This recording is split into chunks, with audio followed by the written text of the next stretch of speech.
নমস্কার বন্ধুরা, আমি শ্রীময়ী। আপনারা দেখছেন ট্যারট গাইডেন্স উইথ শ্রীময়ী। বন্ধুরা, পড়ে গেছে মঙ্গলের বছর, অর্থাৎ year of Mars. 2025 equal to 2 + 0 + 2 + 5 = 9। কি হতে পারে এই বছরটিতে? অনেক প্রত্যাশা, অনেক স্বপ্ন, অনেক আশা নিয়ে আমরা শুরু করেছি নতুন বছর।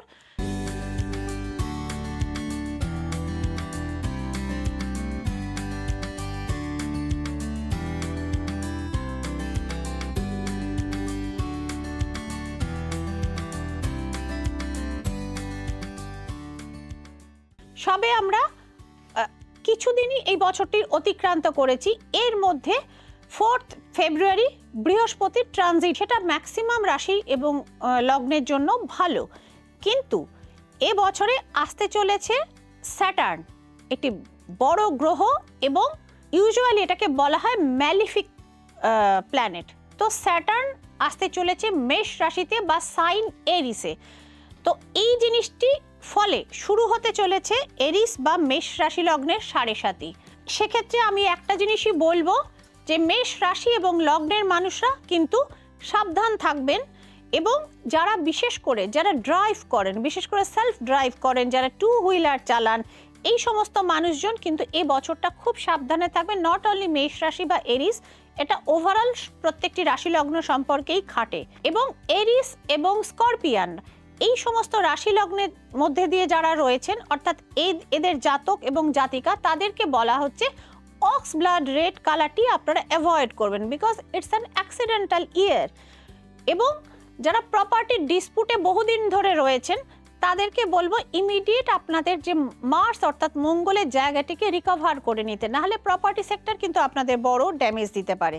পাশাপাশি বেনিফিট কাদের হতে পারে না, রিয়েল এস্টেটের সাথে যারা যুক্ত রয়েছেন, যারা বিভিন্ন প্রপার্টি ম্যাটার্স কেনা বেচা করেন, তাদের কিন্তু উন্নতি হতে পারে। যারা প্রমোটিংয়ের সঙ্গে যুক্ত রয়েছেন, তাদের কিন্তু উন্নতি হতে পারে, যদি আপনাদের হরোস্কোপে মার্সের পজিশন ভালো হতে পারে, আউটস্ট্যান্ডিং উন্নতি হতে পারে। বিদেশের সাথে যারা ব্যবসা বাণিজ্য করেন, তাদেরও উন্নতি হতে পারে। এবং যারা মাইনিং সেক্টরে রয়েছেন, যদি মঙ্গল আপনাদের ফেভার করে, এবং আর্মিতে যারা রয়েছেন, সেক্ষেত্রেও কিন্তু মঙ্গলের পাওয়ারটা যদি আপনাদের ভালো থাকে, আপনাদের হরোস্কোপে প্রপার পজিশনে মঙ্গল থাকে, তো সেক্ষেত্রেও কিন্তু আপনাদের লাইফে প্রচুর উন্নতি এবং ফাইন্যান্সিয়াল গ্রোথ হতে পারে, নিজস্ব প্রপার্টি এবং যানবাহন পর্যন্ত হতে পারে। তো বন্ধুরা, সারা বছর প্রত্যেকটি রাশি লগ্নের কিন্তু ভালো যায় না, কিছুটা আলো কিছুটা কালো, এই নিয়ে কিন্তু আমাদের জীবন। তারপরেও বলছি 7.5টা আসছে, কাজেই মেষ অর্থাৎ এরিসের রাশি লগ্নের লোকজনেরা একটু কিন্তু সাবধানে থাকবেন। এবং বাধা বিঘ্ন ব্লকেজ যেটা রয়েছে, সেটা যদি আপনারা মঙ্গলটাকে একটুখানি বুস্ট আপ করে নেন, সেক্ষেত্রে কিন্তু অবশ্যই সেক্ষেত্রে আপনারা কিন্তু বেনিফিট পাবেন। এটা ছাড়াও কি কি সতর্কতা অবলম্বন করবেন এই বছর?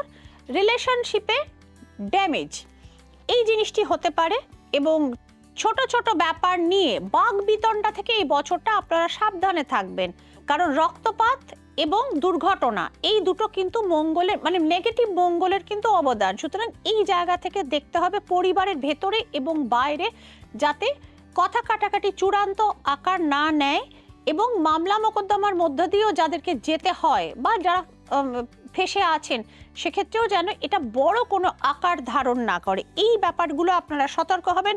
কালার অ্যাভয়েড করতে বলেছি, অক্স ব্লাড কালার এবং রেডি স্টোন একটু অ্যাভয়েড করা, মানে চলাটা ভালো এই বছর যাদের মার্সের পজিশন উইক রয়েছে।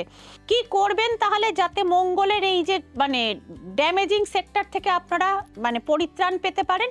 হনুমানজি অর্থাৎ বজরংবলী, এনার কিন্তু আরাধনা আপনারা করতে পারেন, কারণ হনুমানজি হচ্ছেন শিবের রুদ্র অবতার, একাদশ রুদ্রের অন্যতম হচ্ছেন হনুমানজি।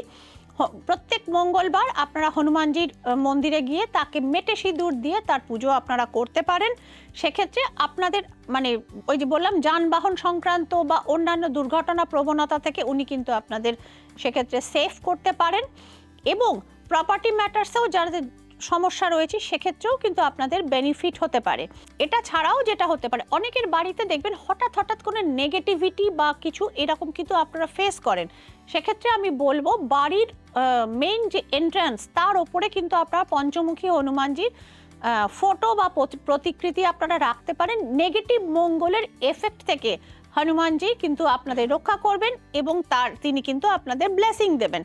তো বন্ধুরা, সংক্ষেপে আমি আপনাদের জানাবার চেষ্টা করলাম যে মঙ্গলের বছর আপনাদের কি কি হতে পারে এবং কি কি ড্যামেজ আসতে পারে এবং সেখান থেকে সম্ভাব্য রিকভারিও আপনাদের বলে দিলাম। বাট বন্ধুরা, this is general prediction and এটা হচ্ছে জেনারেল একটা সতর্কতা, কিন্তু ম্যান টু ম্যান এটা কিন্তু ভ্যারি করে।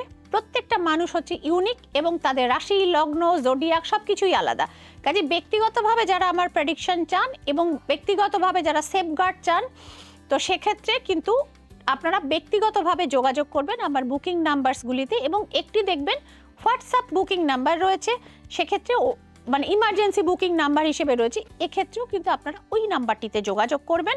এবং অনলাইনেও যারা আমার সাথে কনসাল্ট করতে চান সেক্ষেত্রেও কিন্তু আপনাদের একই কথা বলা হচ্ছে। রেমেডি কি করে পাবেন? অবশ্যই পাবেন অ্যাট ইউর ডোর স্টেপ। লকডাউনের পর থেকে শ্রীময়ীর পক্ষ থেকে এই ধরনের ব্যবস্থাটা করা হয়েছে, অর্থাৎ যারা এসে আমার থেকে রেমেডি নিতে পারছেন না, তো আপনারা আমাদের অনলাইনে যোগাযোগ করে নেবেন। সেক্ষেত্রে আমার অ্যাসিস্ট্যান্টরা আপনাদের গাইড করে দেবেন যে আপনার বাড়িতে বসে আপনার অফিসে বা কর্মস্থলে কিভাবে আমার থেকে আপনারা রেমেডি পেয়ে যেতে পারবেন। আপনি কলকাতা থাকলেও কোনো সমস্যা না, আমার লোক বেল বাজিয়ে আপনাকে দিয়ে যাবে আপনার অ্যাড্রেসে। কলকাতার বাইরে বা পশ্চিমবঙ্গের বাইরে হলেও সেক্ষেত্রে আমার বিভিন্ন কুরিয়ার কোম্পানির সাথে টাই আপ আছে, তারা আপনাদের রেমেডি আপনাদের বাড়িতে দিয়ে যাবে। ওই জন্য বললাম অ্যাট ইউর ডোর স্টেপ।